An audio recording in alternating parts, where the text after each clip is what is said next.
What is up, you sexy beasts? The very last video for 2021. We are going to recap the CrossFit year and look at some of the best moments in our sport over the last 12 months. But before we do that, we're just bouncing between 9,980 and 9,990. I don't know what YouTube's doing, but we're bouncing between those two numbers, going up, going down.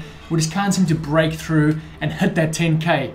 But I still have faith. We've got 24 hours before the new year, and I believe that we can do it. So just check that you're subscribed, and if you're not, join the tribe. That'll be awesome. And if you have anyone in your vicinity, anyone in the family, anyone around you that might enjoy this content, ask them to go ahead and subscribe. Let's get to 10,000 and enter the new year, you know, just with a new platform to launch from. So anyway, that'll be much appreciated.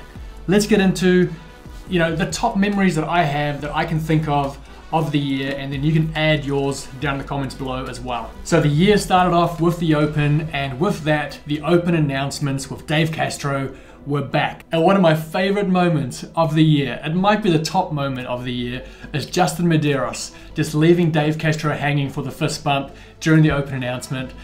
Here it is. 10 seconds. Yes.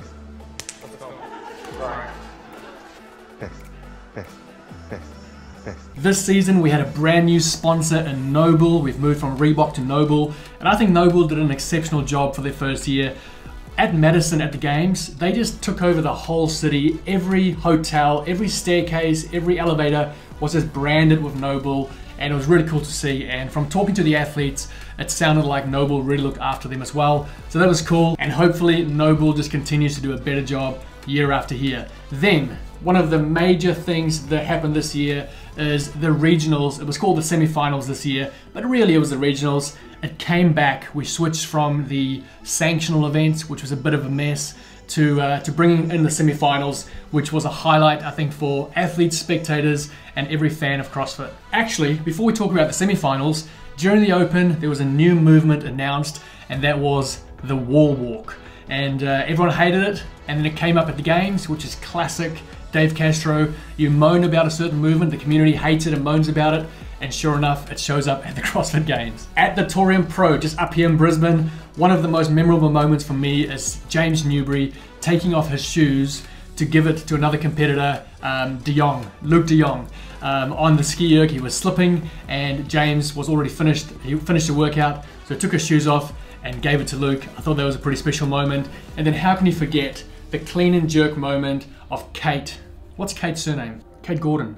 Kate Gordon. I know it's Kate Gordon. After all that, still can't find a surname. I'm pretty sure it's Kate Gordon. How can you forget this moment? Kate Gordon just racking up the crowd at the Torian and then hitting this 111 kg clean and jerk. It was a 245 pound clean and jerk.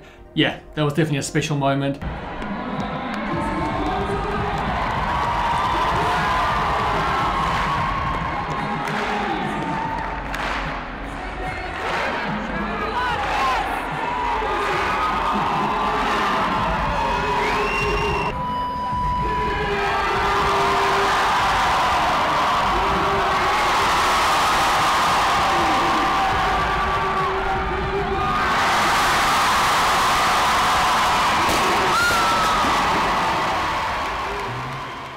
At the MidAtlantic, there was a rise of a new male athlete, and his name is Jason Hopper. He won that out of nowhere and just kind of burst onto the scene. And I'm excited to see what Jason's going to do in the future of the sport. He's so young, and he's had a great first year in the sport as a competitive athlete. And then also Hayley Adams. She hit a new personal best snatch at the MidAtlantic. She hit 185 pound, which is a 93.9 kg snatch, which for a scrawny young girl like Hayley, I'm sorry, but you know, she just looks like a baby giraffe sometimes when she moves.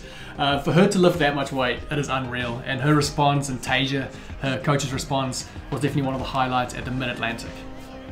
Then at the Granite Games, we had the introduction or the rise of the two teenage female phenomenons Mel O'Brien and Emma Carey, they did an amazing job at their first kind of big stage competition. Obviously they've been known for years in the teen space, but for them to come out and perform the way they did at the Granite Games was definitely a highlight. And you know, just two faces that we were introduced to as a community that's going to be around for a long time. At that same semi-final, the Granite Games, we had Christine Middleton from Ocean State CrossFit in the teams division set a new competition clean and jerk record on the female side, outdoing Amanda Barnard's previous in-competition record of 257 pounds. Christine lifted 265 pounds, just an amazing clean and jerk, and it looked easy by that. And it looks like 265 pounds is on the bar.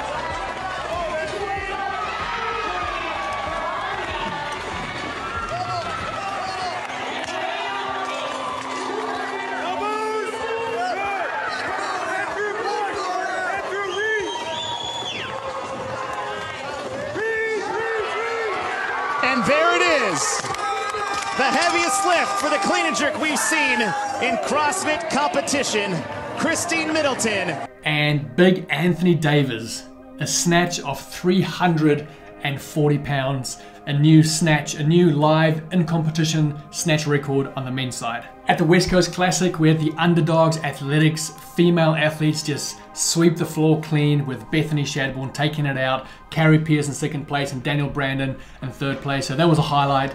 All Justin Kotler's athletes just dominating that weekend. Then the Atlas Games. My man Brent Fikowski, on the outside looking in, we all thought maybe he's not going to go to the games this year. We know that he's incredible at in-person competition, maybe not the greatest at online competition, but he gave it his all. He got 20 reps in the snatch event, the fourth event, which was 20 reps at 245 pounds from memory. And then Gretel, he did a time of 2 minutes and 25 in Gretel and sealed the deal and got himself a spot. I think it was the final spot, qualifying spot to the CrossFit Games.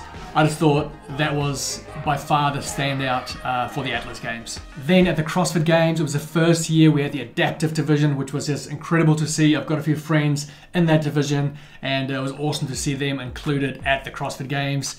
Mel's win at event 2, the wall walks and the thrusters, outdoing Tia Claire Toomey and winning her first event in the Coliseum. That was definitely a highlight. Guy Malheiros, not only his performance in the sprint and the amazing performance in the snatch, where he was going toe-to-toe with Royce, but just, I guess, Guy's rise as a athlete that's in the top 10. You know, again, he came through, I guess, the teens. Last year at Wodapalooza, he competed in the RX division rather than the elite division. He won that, and then just to see him now on the elite stage doing this well, I'm pumped for the young Brazilian. Annie Thorisdottir landing that final snatch, going toe-to-toe with Tia. Just the look on her face, the surprise of hitting that snatch. That was a memorable moment, and obviously her actually making it on the podium after all these years and having a baby, that was definitely a highlight at the Games. Danielle Brandon's handstand walk performance and the handstand walking obstacle, just going unbroken and smashing the field, that was a highlight. And then of course, Justin Medeiros winning his very first CrossFit Games, and Tia Claire Toomey matching Matt and getting her 5th gold medal. Those two are just amazing, and of course you can't not mention them in the highlights for the year. And then a few other things that happened. Hepner and Bridges had a boxing match, and to everyone's surprise, I think, Hepner won that fight. The 2018 CrossFit documentary came out this year. That was cool to see. It was kind of footage that was kind of archived or lost in a sense, but it got brought back to life. That was really cool. Sarah Sigmundsdottir returning to competition at Dubai after injury, and Ricky returning after his 4-year ban. Those were all kind of the major events for the 2021 CrossFit Games season. I'm sure there were so many other amazing moments that I have not mentioned, so if there are any standouts, drop them down in the comments, let me know. And again, join the tribe. Let's push this thing over 10,000 today.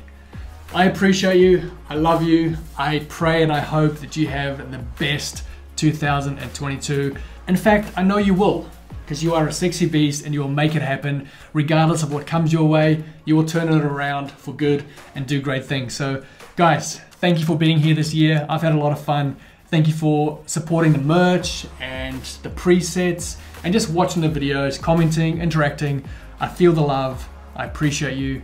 Let's go again. 2022 is gonna be better, bigger, more amazing than ever. Okay, stay sexy, keep roaring love, and I'll see you real soon. Mwah!